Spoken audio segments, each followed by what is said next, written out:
कैसे हो बच्चों? अच्छे।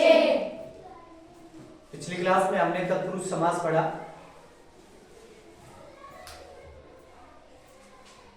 संस्कृत ग्रामर के अंदर समास और संधि दोनों ही बहुत ही महत्वपूर्ण टॉपिक हैं। अव्ययीभाव समास और तत्पुरुष समास दोनों को हमने अच्छे से पढ़ लिया। आज इस क्लास में हम पढ़ने वाले हैं कर्मधारय समास। चूंकि कर्मधारय समास है वो तत्पुरुष समास का ही पार्ट होता है। पद की प्रधानता के आधार पे हमने समास के 4 भेद किए थे।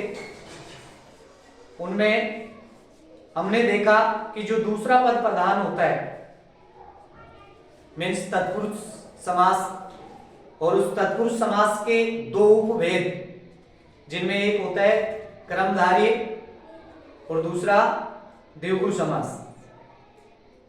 उनमें से आज हम पढ़ने वाले हैं कर्मधारय समास। तो आइए शुरुआत करते हैं। कर्मधारय समास सबसे पहले देखते हैं कि कर्मधारय समास क्या होता है, इसकी क्या पहचान होती है, इसकी क्या विशेषताएं होती हैं, उन पे हम चर्चा करते हैं। कर्मधारय समास के अंदर दूसरा पद प्रधान होता है। चूंकि ये तत्पुरुष समास का उपभेद है तो दूसरा पद प्रधान होता है। लेकिन दोनों में क्या डिफरेंस होगा, कैसे हम इसको तत्पुरुष समास से कर्मधारय समास में लेकर के जाएंगे। इस समास की सबसे बड़ी खासियत होती है कि इसके जो 2 पद होते हैं उन दोनों पदों में पहला पद विशेषण और दूसरा पद विशेष्य होगा, या फिर पहला पद उपमा और दूसरा पद उपमेय होगा। यानी विशेषण विशेष्य या उपमा उपमेय का जो समास होता है उसे हम कर्मधारय समास कहते हैं। अब दिक्कत यहां पे आती है कि विशेषण आप अच्छे से जानते भी होंगे, विशेषण और विशेष्य क्या है, उपमा और उपमेय क्या है। तो सबसे पहले हम देखते हैं इसके, यानी विशेषण विशेष्य क्या है और उपमा उपमेय क्या है।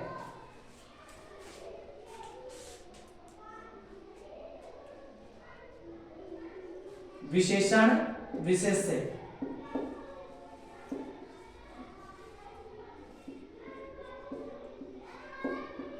इसकी हम डिटेल चर्चा करेंगे। और मैं आपको विश्वास दिलाता हूं कि जो कर्मधारय समास है इसको इतने बढ़िया तरीके से, आसान तरीके से हम पढ़ेंगे कि आज के बाद में कर्मधारय समास में कहीं किसी प्रकार का कोई कंफ्यूजन नहीं रहेगा। जिस प्रकार से इसका समास विग्रह करते हैं, इसके दोनों टाइप्स जो हैं वो दोनों टाइप मैं बताऊंगा।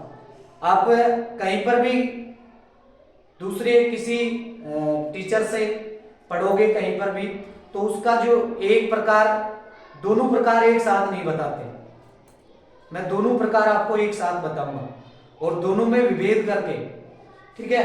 तो सबसे पहले देखेंगे विशेषण और विशेष्य। विशेषण से आप खूब अच्छी तरह से परिचित होंगे, यानी संज्ञा या सर्वनाम की जो विशेषता बताने वाले शब्द होते हैं उन्हें हम विशेषण कहते हैं। संज्ञा या सर्वनाम की विशेषता बताने वाले शब्दों को विशेषण कहते हैं। इसके साथ में इसके जैसा मिलता जुलता विशेष्य, दूसरा पद विशेष्य होता है। तो विशेष्य क्या होता है, यहां पे दिक्कत आती है। और हम देखेंगे कक्षा 10th में, 12th में, और जहां भी संस्कृत से रिलेटेड यानी जो गद्यांश वगैरह होते हैं उनमें यहां से प्रश्न बनता है। जो भी बोर्ड की एग्जाम होती है, चाहे 8वीं क्लास की हो, 10वीं की हो या 12वीं की हो, और कॉम्पिटिटिव लेवल पे भी जाए तो वहां पे भी इनसे प्रश्न बनता है कि विशेष्य क्या होता है। यानी विशेष्य सीधा पूछा जाता है कि किस पद में विशेष्य है। विशेषण आसानी से पहचान जाते हैं, वहां पे कोई दिक्कत नहीं आती, लेकिन विशेष्य को पहचानने में थोड़ी परेशानी आती है, तो हम उसको क्लियर करेंगे। विशेषण संज्ञा या सर्वनाम की विशेषता बताने वाले शब्दों को कहते हैं। और जिसकी विशेषता बताई जा रही है, जिस संज्ञा या सर्वनाम की विशेषता बताई जाती है उसको हम विशेष्य कहते हैं। जिस संज्ञा या सर्वनाम की विशेषता बताई जाती है उसे विशेष्य कहते हैं। देखो एग्जाम्पल से आपको समझ में आ जाएगा। एक एग्जाम्पल मैं डालता हूं।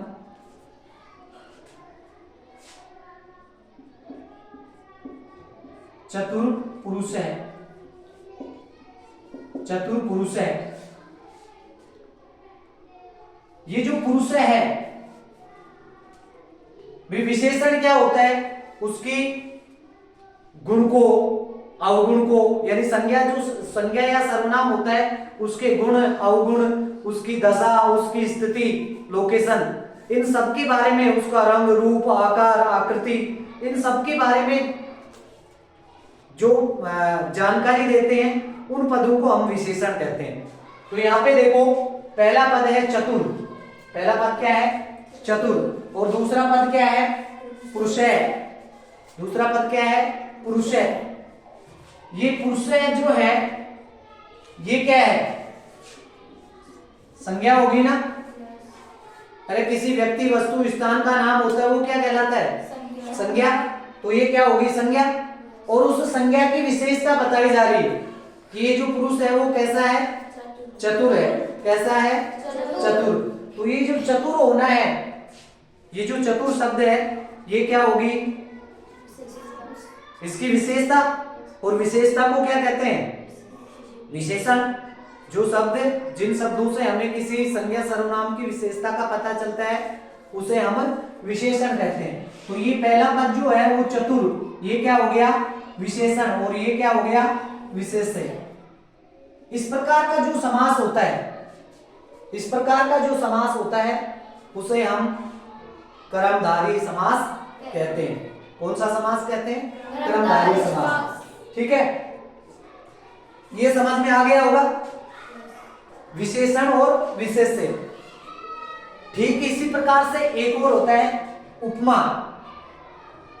उपमा, उपमा। और दूसरा होता है उपमेय। उपमेय, उपमा और उपमेय। ये जो उपमा है इसको उपमान भी कह देते हैं। उपमा क्या होती है? उपमा क्या होती है?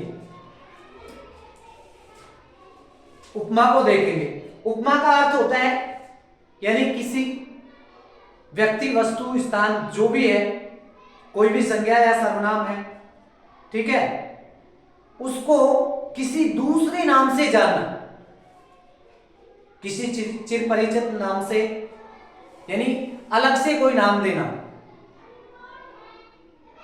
आपको मैं छोटा सा उदाहरण देता हूं, उसके माध्यम से आप समझ जाओगे। जैसे किसी बच्चे का नाम, किसी बच्चे का नाम स्कूल में कोई दूसरा नाम होता है और घर पे उसको और दूसरे नाम से जानते हैं। घर पे उसको और दूसरे नाम से जानते हैं, ठीक है। जिस प्रकार से निशा है, निशा का यहां स्कूल में नाम क्या है? निशा। और घर पे नाम मोटा, यानी उसको दूसरे नाम से, ठीक है। ये तो उसका उपनाम हो गया बेटा, ये तो क्या है? उपनाम। कोई भी चिर परिचित व्यक्ति, फेमस व्यक्ति होता है, उस नाम से संबोधित कर दे, उसकी संज्ञा उसको दे दी जाए तो वो होती है उसकी उपमा, ठीक है।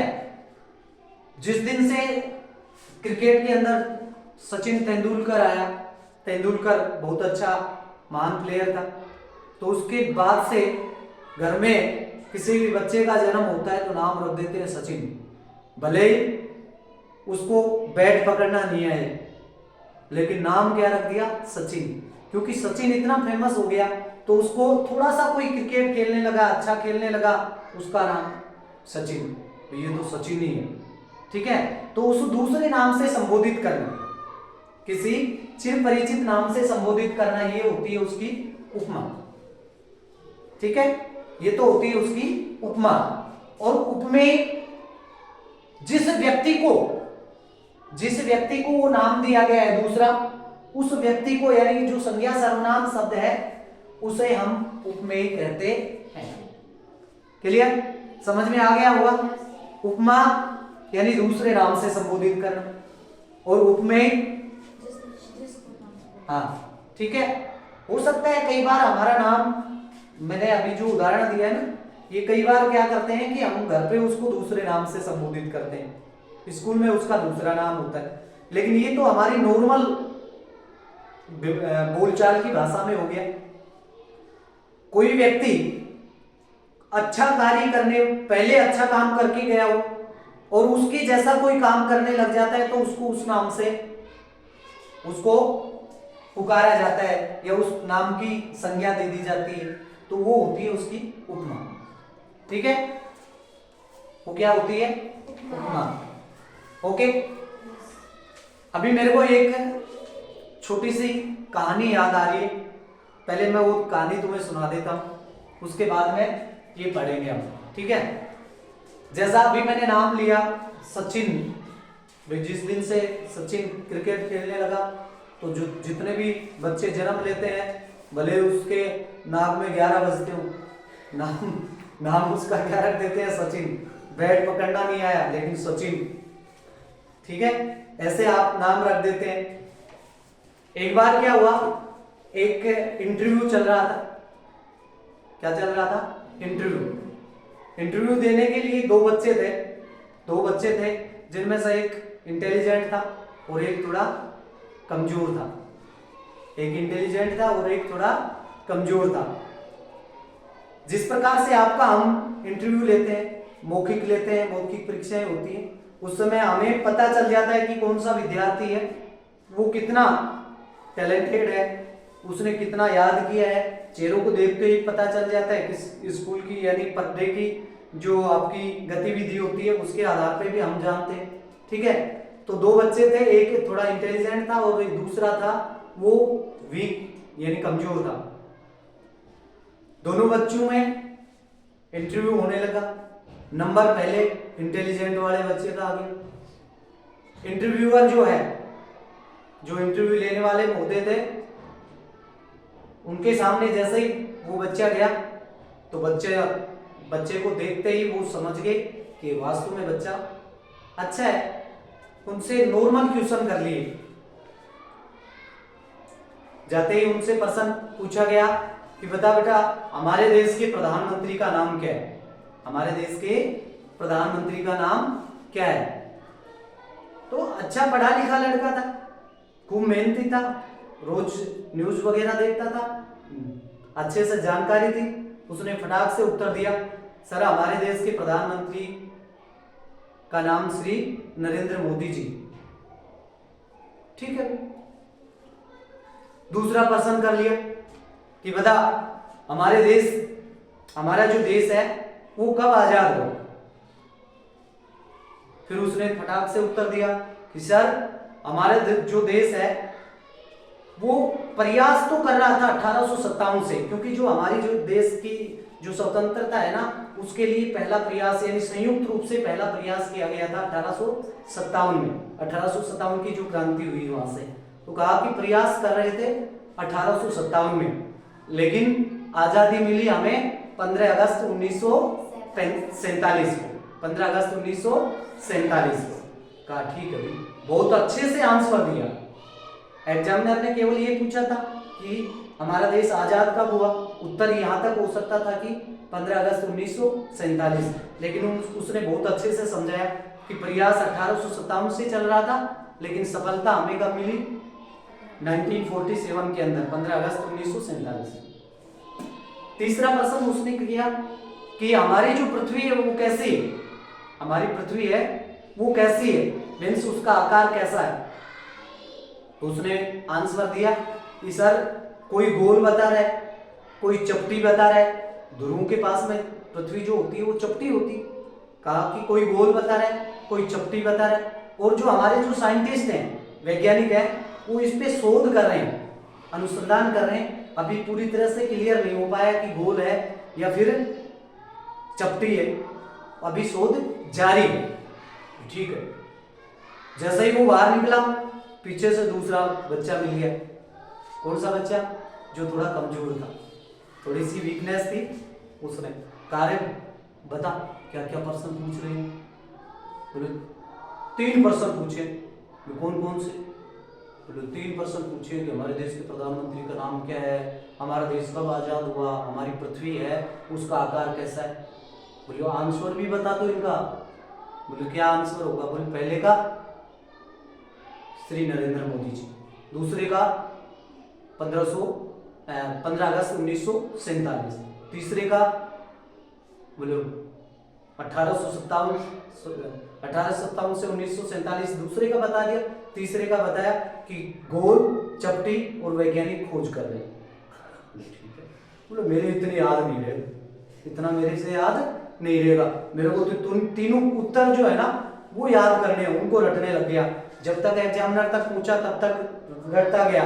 पहले में श्री नरेंद्र मोदी, दूसरे में 1857 से 1947, 1857 से 1947, तीसरे में गोल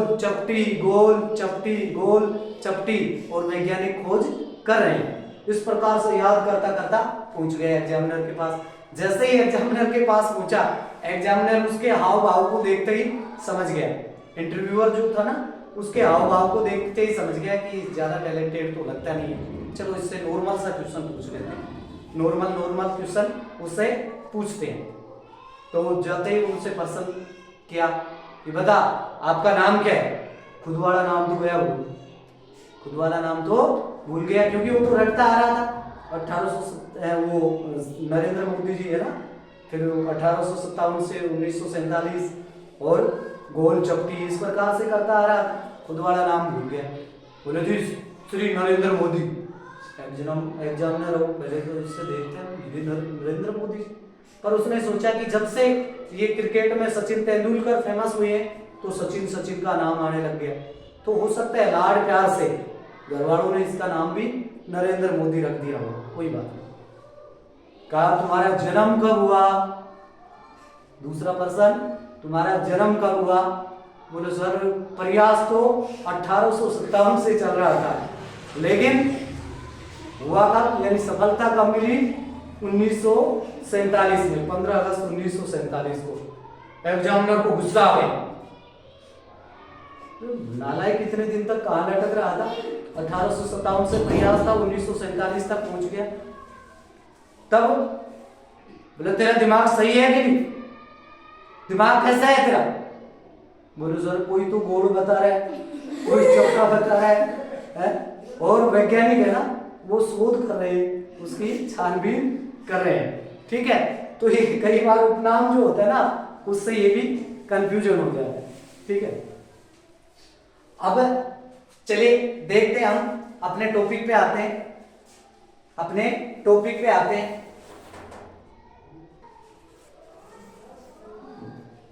माइंड फ्रेश हो गया? कहानी अच्छी लगी? ये तो थोड़ा सा उसको, अब देखिए उपमा समझ गए आप? उपमा क्या होती है?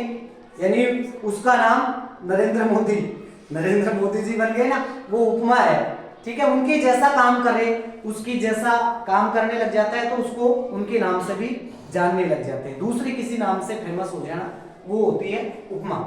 क्लियर? विशेषण विशेष्य या फिर उपमा उपमेय का जो समास होता है वो कर्मधारय समास होता है। अब इसका जो समास विग्रह करते हैं, वो 2 प्रकार से करेंगे। देखिए एग्जाम्पल इसके, पहले हम देखते हैं विशेषण विशेष्य वाले एग्जाम्पल। विशेषण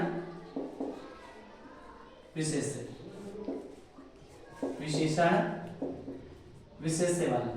ठीक है, विशेषण विशेष्य के अंदर हम देखेंगे, यानी पहला पद होगा उसमें विशेषण होगा, दूसरा विशेष्य होगा। ठीक है, जिसकी विशेषता बताई जाती है वो विशेष्य, और जो शब्द विशेषता बताने वाले होते हैं उनको विशेषण कहते हैं। जैसे स्वर्ण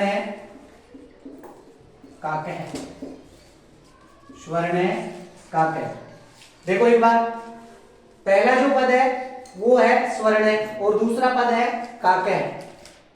अब इसमें जो काके है ये दूसरा पद प्रधान है, दूसरा पद प्रधान है। दूसरा पद प्रधान होगा तो तत्पुरुष समास, लेकिन तत्पुरुष समास ने कहकर के है उसी का उपभेद। यदि कर्मधारय समास नहीं आता है तो फिर आपको क्या मानना पड़ेगा, तत्पुरुष समास मानना पड़ेगा, ठीक है, क्योंकि उसी का उपभेद है।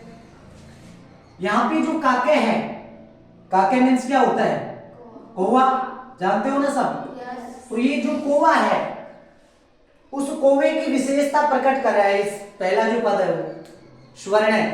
स्वर्ण मीन्स क्या होता है, सोने का। स्वर्ण मीन्स सोना होता है ना, सोने का कौवा। कौवा है वो कैसा है, सोने का। कौवा कैसा है, सोने का। तो कौवा क्या हो गया, संज्ञा या सर्वनाम। और जो संज्ञा सर्वनाम होता है उसको क्या कहते हैं, विशेषक। और जो विशेषता बताने वाले शब्द होते हैं उसको क्या कहते हैं, समझ में आ गया। कौवा कैसा है, सोने का है। यहाँ पे कौवा काला होता है लेकिन यहाँ पे कैसा है, सोने का, ठीक है। अब इसकी जगह कृष्ण काके भी आ सकता है, काला कौवा। और देखो कृष्ण है, कृष्ण सर्प है, कृष्ण सर्प है। तो ये सर्प है, सांप, भुजंग, जानते हो ना। और कृष्ण यानी काला सांप, डर मत जाना। क्या कैसा सांप है, काला है ना। वो उदाहरण के अंदर देख रहे हैं, यहाँ पे नहीं आया है। तुम में से कुछ बच्चे हो तो नीचे देखने लगे कि कहीं सांप ने आ गया हो, सांप यहाँ पे नहीं आ रहे। कृष्ण प्लस सर्प है, ठीक है, काला सांप। ये जो दूसरा पद है वो क्या है, क्या है, संज्ञा या सर्वनाम। यानी यहाँ पे संज्ञा है, सर्वनाम होगा, यहाँ पे संज्ञा ही है। प्रॉपर नाम है ना, जब तक खुद का नाम है वो संज्ञा है, ठीक है। और पहला जो पद है वो क्या है, कृष्ण है यानी काला, सांप कैसा है, काला है। तो विशेषता बता रहे, विशेषता बताने वाला विशेषण हो गया। और किसकी विशेषता बताई जा रही है, वो विशेष्य हो गया। और विशेषण विशेष्य का जो समास होता है वो क्या होता है, कर्मधारय समास। बेटा इस प्रकार का जो समास होता है इसमें देखो आप समानाधिकरण तत्पुरुष भी कहते हैं इसी को, समानाधिकरण तत्पुरुष समास भी इसी को कहते हैं, ठीक है। यानी इसके अंदर दोनों पदों में समान विभक्तियां लगा देंगे जब हम इसका समास विग्रह करते हैं। समास विग्रह करते समय क्या करेंगे, दोनों पदों में समान विभक्ति लगा देंगे। यानी जैसे ये काके है, प्रथमा विभक्ति लगी है तो इसमें भी प्रथमा विभक्ति लगा दो, इसमें भी क्या लगा दो, प्रथमा विभक्ति। और ये बन जाएगा स्वर्ण और ये बन गया काके, स्वर्ण काके। ये क्या हो गया, कृष्ण और ये क्या हो गया, सर्प है, कृष्ण सर्प है, ठीक है। अब इस प्रकार से आप समान विभक्ति लगा करके इसका समास विग्रह कर सकते हो। ज्यादातर जो टीचर है वो इसी प्रकार से बताते हैं, सही है, एकदम गलत नहीं है, ऐसा नहीं कि ये गलत है, ठीक है। लेकिन परीक्षा के अंदर कभी कभी प्रश्न जो है समास विग्रह आ जाता है और उस समय आपको समास करना हो तो वहां पे दिक्कत हो सकती है। इसका जो समास विग्रह है, एक तो हमने ये कर दिया समान विभक्ति लगा करके, कृष्ण है, सर्प है, स्वर्ण है, काक है, ठीक है। लेकिन इसका दूसरे प्रकार से भी समास विग्रह किया जा सकता है। वो कैसे किया जाएगा, उसके लिए आपको 3 शब्द याद रखने पड़ेंगे। एक तो होता है चय असो, चय असो, क्या होता है, चय असो। दूसरा होता है चय सा और तीसरा होता है चय तद। इनको अच्छे से याद कर लेना था, इन तीनों को अच्छे से याद रखना है। इन तीनों को बहुत अच्छे से याद रखना है। क्यों, क्योंकि एग्जाम के अंदर आप चाहे 10वीं 12वीं लेवल का एग्जाम हो या कॉम्पिटिटिव लेवल का एग्जाम हो, वहां पे इस प्रकार का समास विग्रह आपको मिल सकता है और ऐसा ही ज्यादा मिलता है। और वहां पे आपको दिक्कत आ जाएगी, आप सोचोगे कि ये चय असो कहां से आ गया, क्योंकि आपने तो यही पढ़ा है समान विभक्ति वाला। स्वर्ण प्लस काक है ना, कृष्ण सर्प, लेकिन वहां पे बीच में आ रहा है च असो च सा च तद, फिर कंफ्यूजन हो जाएगा। तो आपको ये ध्यान रखना है कि इस प्रकार से भी आपको ये याद रखना है। च असो है वो लगता है पुल्लिंग के लिए, ध्यान रखना, किसके लिए, पुल्लिंग शब्दों के लिए, और च सा किसके लिए लगता है, स्त्रीलिंगम शब्दों के लिए, और च तद किसके लिए लगता है, नपुंसकलिंग के लिए। ठीक है, अब इन तीनों के एग्जाम्पल हम यहाँ पे समझेंगे। ये तो समझ में आ गया होगा, ये समझ में आ गया। अब इसके देखते हैं।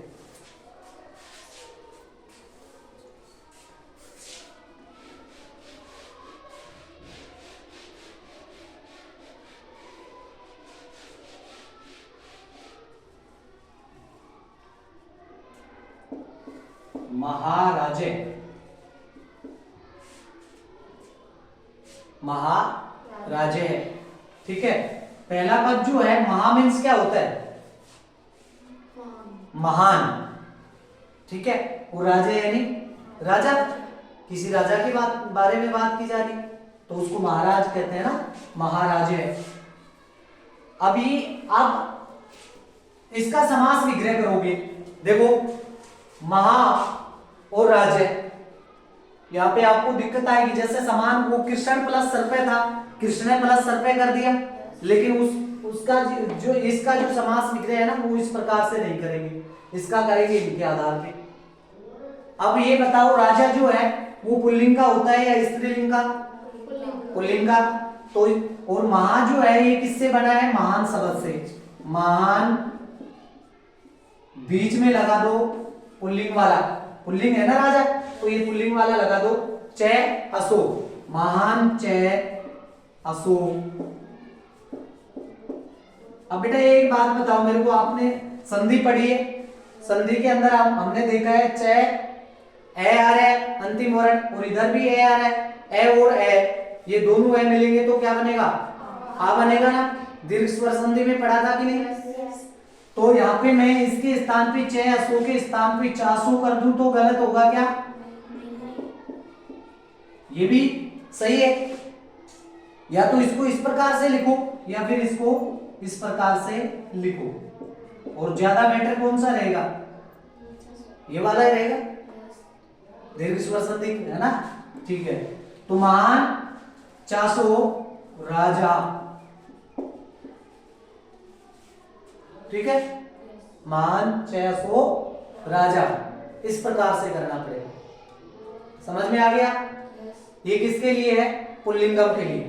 अब देखते हैं स्त्रीलिंग का, देखो जैसे हम देखें और देखो, महा वृक्ष है, महान, अभी यहाँ पे महान का महान नहीं होगा, महान की जगह क्या अर्थ निकलेगा, बड़ा वृक्ष, बहुत बड़ा वृक्ष होता है, वृक्ष होता है, उसको महावृक्ष से कहते हैं, ठीक है।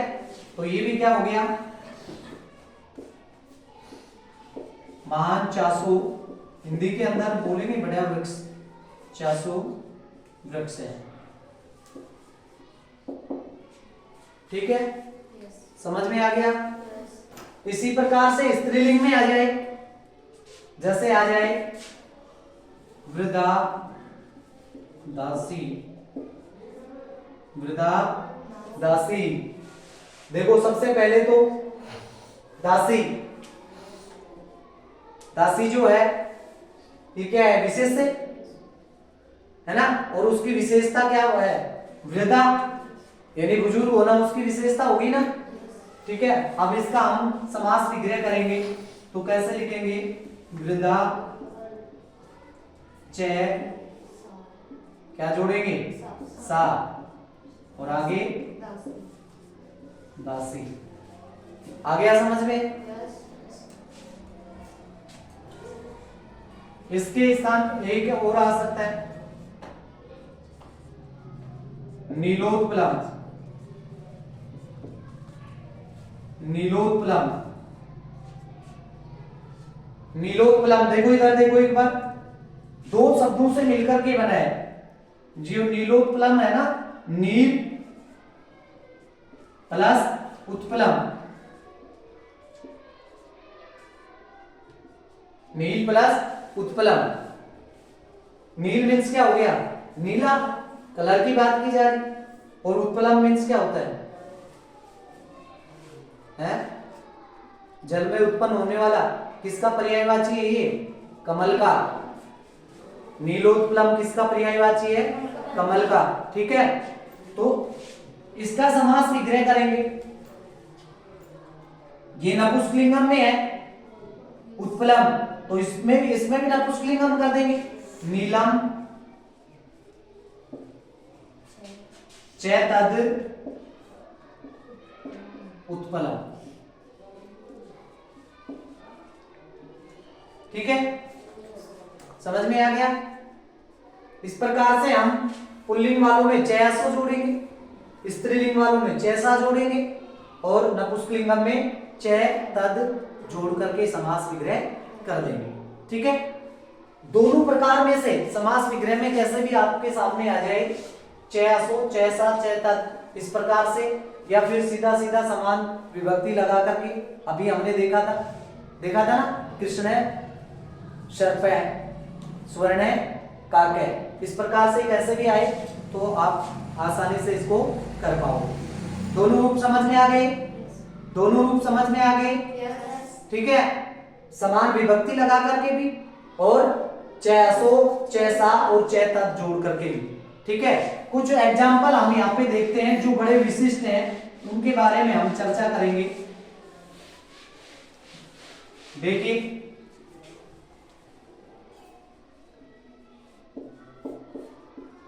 पीताम्बरम, बेटा इसका विशेष ध्यान रखना है इनका। नीलकंठम,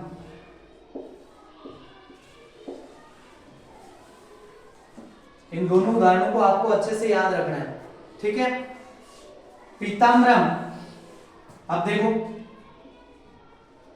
पीतम दोनों प्रकार से कर सकते हैं, इसकी समास विग्रह दोनों प्रकार से, पीतम प्लस अम्बरम, ये भी कर सकते हैं। पीतम और अम्बरम दोनों में समान विभक्ति लगा दी। दूसरा ये नपुंसकलिंगम में है, समझ रहे हो ना? नपुंसकलिंगम में है तो इसको कैसे लिखेंगे? पीतम चै तद और आगे लिख देंगे अम्बरम। क्लियर? मैंने क्यों लिखा है ये उदाहरण? ये जो उदाहरण है इसका दूसरा रूप ऐसे भी आपके सामने आ सकता है, पीताम्बर, ऐसा भी आ सकता है उदाहरण। ठीक है, ऐसा उदाहरण भी आ सकता है। और ऐसा उदाहरण आएगा तो वहां पे कर्मधारय समास नहीं होगा, तो फिर कौन सा होगा वो अभी हमने पढ़ा नहीं, आगे पढ़ेंगे। यहाँ पे होगा बहुव्रीहि समास। कौन सा होगा? बहुव्रीहि। ठीक है, समझ में आ गई? यहां पीताम्बर का अर्थ क्या हो गया? पीली वस्त्र वाला है जो, यानी ऐसा जो पीले वस्त्रों वाला है। कौन है? किसका पर्यायवाची है? पीताम्बर, श्री कृष्ण का। ठीक है, तो बहुव्रीहि समास में अन्य पद प्रधान होता है, यानी तीसरा ही अर्थ निकलता है, तीसरा अर्थ निकलता है, वहां पे बहुव्रीहि समास होता है। तो ये पीताम्बर है, यहाँ पे बहुव्रीहि समास होगा। लेकिन यहाँ पे क्या हो रहा है? पीतम चै तद अम्बरम, पीले हैं जो वस्त्र। ठीक है, पीले हैं जो वस्त्र, पीले वस्त्रों वाला आएगा तो फिर कौन सा समास हो जाएगा? बहुव्रीहि। तो इस प्रकार से आएगा पीतम चै तद अम्बरम, इस प्रकार से समास विग्रह आएगा। ठीक है, या इस प्रकार से सामासिक पद होगा जिसके अंत में मैं और हलंत जुड़ा हुआ मिलेगा, तो वो कौन सा समास होगा? कर्मधारय। लेकिन आगे विसर्ग लगा हुआ मिल गया पीताम्बर, तो वो कौन सा होगा? बहुव्रीहि। क्लियर? इसी प्रकार से ये होता है, ध्यान रखना, ये भी ऐसे ही होता है। नीलकंठम, नीले कंठ वाला है जो, किसका है नीलाकंठ? हाँ, मोर भी होता है ना, मोर भी होता है नीलकंठ वाला, लेकिन ये नीलाकंठ शिवजी है ना। ऐसा बताते हैं कि शिवजी ने क्या पी लिया था? जहर पी लिया था, तो कंठ तक पहुंच गया था ना, उससे कंठ उसका नीला हो गया, तो उसको क्या कहते हैं? नीलकंठ कहते हैं ना, नीलकंठ महादेव, तो शिव जी का है। ओके, कब आएगा? जब नीलकंठ लिखा हुआ मिलेगा, नीलकंठ, यानी वही बात है, विसर्ग लगा हुआ मिलेगा तो बहुव्रीहि समास हो जाएगा।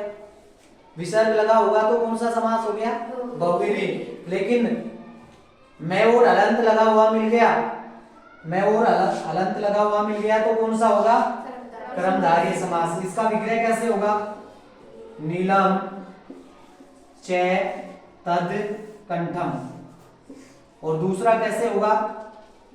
दूसरा कैसे होगा? नीलम और कंठम।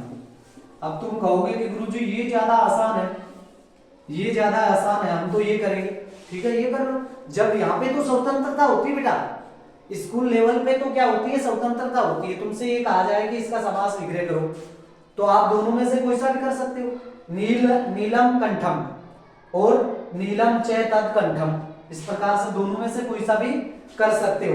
ठीक है, लेकिन आपके पास एग्जाम के अंदर, कॉम्पिटिटिव जो एग्जाम होते हैं वहां पे तो क्या होता है? वहां पे तो ऐसे जो ऑप्शन मिलेंगे, ऑप्शन के आधार पे करना है, इसलिए ये भी आपको समझना जरूरी था। समझ में आ गई? च तद लिखा हुआ मिलेगा, मीन्स नपुंसकलिंगम शब्द है ना। और च तद किस में मिलेगा? कर्मधारय समास में जुड़ा हुआ, बीच में च तद मिलेगा और लास्ट में हलंत मिलेगा। ओके, आगे बात समझ में। ये कौन सा हो गया? विशेषण विशेष्य वाला समास हो गया। अभी इसका दूसरा प्रकार और बचा है, कौन सा? उपमा उपमेय वाला। अरे अभी तो सचिन की उपमा दी थी ना, है श्री नरेंद्र मोदी जी की दी है उपमा, वो उपमा वाला तो बचा ही है। तो उपमा उपमेय वाला भी समझते, क्या समझेंगे? उपमा उपमेय वाला कर्मधारय समास। बताओ ये अच्छे से समझ में आ गया कि नहीं? आ गया? ओके, अब देखो उपमा उपमेय वाला, देखो कौन सा देखोगे? उपमा उपमेय वाला, उपमा उपमेय कर्मधारय समास पढ़ रहे तो उपमा उपमेय का कर्मधारय समास पढ़ेंगे। उपमा यानी दूसरे नाम से संबोधित करना। ठीक है, जैसे एग्जाम्पल घन श्याम है, घनश्याम है। ठीक है बेटा, ऐसे तो देखोगे तो ये एक ही नाम है। घनश्याम किसका पर्यायवाची? श्री कृष्ण जी का है ना। ठीक है, लेकिन यहाँ पे दो पद हो गए, एक क्या है? घन, और एक क्या है? श्याम। अब श्याम कभी घन बन सकता है क्या? यहाँ पे विशेषता भी नहीं है भाई, श्याम की विशेष तो थोड़ी है घन कोई विशेषता बता रहा है क्या? घन मीन्स क्या होता है? बादल। घन मीन्स क्या होता है? बादल। तो एक तो शब्द हो गया बादल, और दूसरा क्या हो गया? श्याम। श्याम कह दो, कृष्ण कह दो। ठीक है, दो पद हो गए ना, तो विशेषण विशेष्य का थोड़ी हुआ। लेकिन ये जो श्याम है ना, ये श्याम है, इस श्याम को ही क्या दे दी गई? उपाधि। किसकी? बादल की, काले बादल की। बादल की भी कैसे बादल की दी गई? काले बादल की। ठीक है, तो इस प्रकार का जो समास होता है। और देखो मुख कमलम, इससे आपको और अच्छे से समझ में आ जाएगा। मुख कमलम, पहला पद क्या है? मुख, और दूसरा क्या है? कमलम। कमलम मीन्स कमल, और मुख यानी माउथ। समझते हो ना? मुंह है, कैसा है? कमल के जैसा। अब मुंह कभी कमल बन सकता है क्या? मुंह कभी कमल बन सकता है क्या? नहीं बन सकता। लेकिन उसको उपाधि दे दी गई। क्या दे दी गई? उपाधि। किसकी? कमल की। यानी तेरा मुंह है ना, वो कमल के जैसा है, कमल के जैसा मुंह वाला। कमल के मुंह वाला तो कोई भी नहीं हो सकता। हो सकता है क्या? जिसके मुंह में कमल लगा हो या कमल का मुंह बना हो, होता है क्या कोई? लेकिन उसको क्या दी गई? उपाधि। यानी जैसे कोमल होता है, जितना सुंदर होता है कमल, उतना ही सुंदर मुख वाला कोई व्यक्ति हो सकता है। ठीक है, तो मुख कमल। ठीक है बेटा, आ रही बात समझ में? तो यहाँ पे क्या दी गई है? मुख। इसको, मुख को किसकी उपाधि दी गई है? कमल की। अब देखो यहाँ पे उल्टा हो गया। मैंने कहा था उपमा और उपमेय, तो ये तो क्या है, कमल की तो क्या दी गई है उसको, उपमा।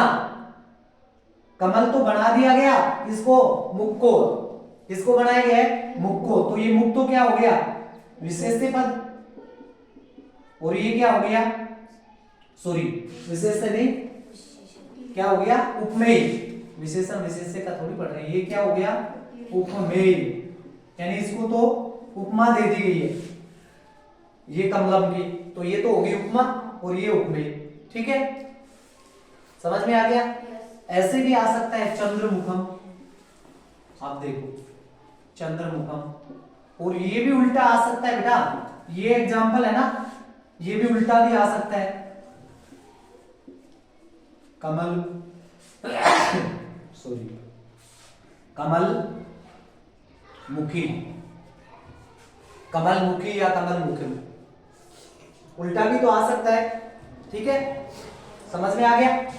अब देखो, अब समस्या ये आती है कि इसका समास विग्रह हम कैसे करें, समस्या ये आती है कि इसका समास विग्रह कैसे करें। तो आइए, बड़ा आसान है, बहुत आसान है। क्या करना है, एक छोटा सा काम करना है, छोटा सा काम कर क्या करना है, यू जोड़ना है। क्या जोड़ना है, जो कहाँ जोड़े, एक तो जुड़ता है बीच में और एक जुड़ता है लास्ट में, एक तो जुड़ता है बीच में और एक बार क्या कहाँ जुड़ सकता है, लास्ट में। तो फिर समस्या आ गई कि गुरुजी बीच में तो किसके जोड़े और लास्ट में किसके जोड़े, तो वो तो हम समझ जाएंगे, अभी देखेंगे। यहाँ पे देखो, जैसे ये आया घन श्यामह, ये तो क्या है, उपमा, और ये क्या है, उपमेय, है कि नहीं, ये तो क्या है, उपमा, और ये क्या है, उपमेय। क्लियर। जब उपमा उपमेय का समय यानी पहले पद में उपमा दे दी, पहले पद में क्या दे दी जाए, उपमा, और दूसरा पद तो उपमेय होगा, तो उस कंडीशन में तो आपको बीच में यू लगाना है। कहां पे लगाना है, ठीक है। और इसका उल्टा हो जाए, यानी ये जो उपमेय है ना, जो उपमेय यानी किसको उपमा दी जा रही है उसको पहले लिख दें, यानी संज्ञा सर्वनाम या जिसके बारे में बात की जा रही है ना उसको पहले लिख दें, तो फिर लास्ट में यू लगाना है। कहां लगाना है, लास्ट में। देखो इन उदाहरणों को समझो, आ जाएगा समझ में। क्या क्या है, जैसे घन श्याम है तो क्या करेंगे, घन यू और श्याम। क्लियर। दूसरा देखो, मुख कमलम, मुखम एव कमलम, कमलम, मुखम एव कमलम।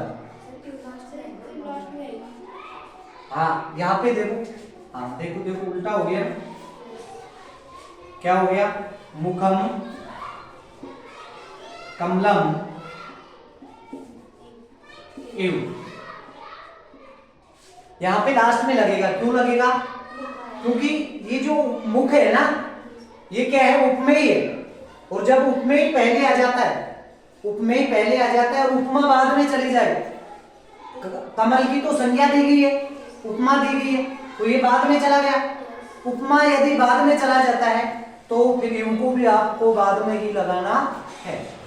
ठीक है, उपमा यदि बाद में चली जाए तो फिर क्या करना है, यू को भी बाद में यानी लास्ट में लगाना है। और देखो ये दे दिया जाए कमल मुखम, इसको हम उल्टा कर देते हैं, कमल मुखम। अब ये मुख कभी कमल नहीं हो सकता, हो सकता है क्या, लेकिन कमल के जैसा मुख वाला, हिंदी में क्या बनेगा इसका, क्या होगा, कमल के जैसे मुख वाला। तो कमल है, ये उपमा है, उपमा पहले आ गई, उपमा पहले आएगी तो हमें बीच में लगाना है, क्या लगाना है, यू। क्या करेंगे, कमलम यू मुखम।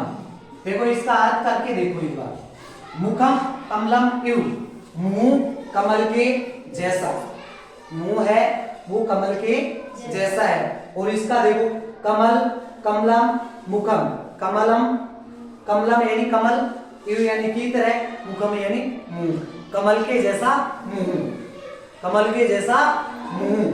जब मुंह लास्ट में चला गया, ठीक है, तो यहाँ पे भी वही कमल के जैसा मुंह जब आप लास्ट में चला गया तो फिर क्या होगी, फिर कौन बीच में क्या लगेगा, यू, ठीक है, यानी जो उपमेय है ना वो लास्ट में चला जाएगा, यू बीच में लग जाएगा। और यदि उपमा है,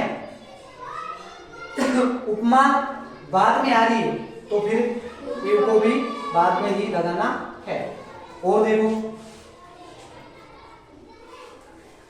जैसे हमने देखा चंद्र मुखम, देखो इसको पहले क्या आ गई, उपमा, उपमा पहले आई है ना, तो बताओ यू कहां लगेगा, ठीक है, चंद्रम बीच में लग जाएगी, चंद्रम यू मुखम, ओके। नयन कमल, अब यहां पे देखो नयन कमल, अब बताओ इसमें क्या करेंगे, नयन कमलम, तब क्या करेंगे बताओ, नयन उपमेय है, आंख, आंख कैसी है, कमल के जैसे, तो फिर नयन जो है ना ये पहले आ गया, ये क्या है, उपमेय पहले आ गया, और उपमा कहां चलेगी, लास्ट में, उपमा बाद में चलेगी ना, तो यू है वो कहां चला जाएगा, लास्ट में, किसका दो, नयनम कमलम यू। बताओ समझ में आ गया क्या, आ गया समझ में। इस प्रकार से हम समास विग्रह करेंगे, ओके। उम्मीद करता हूं आपको समझ में आ गया होगा, ठीक है। यदि वीडियो पसंद आए तो लाइक कमेंट जरूर करें।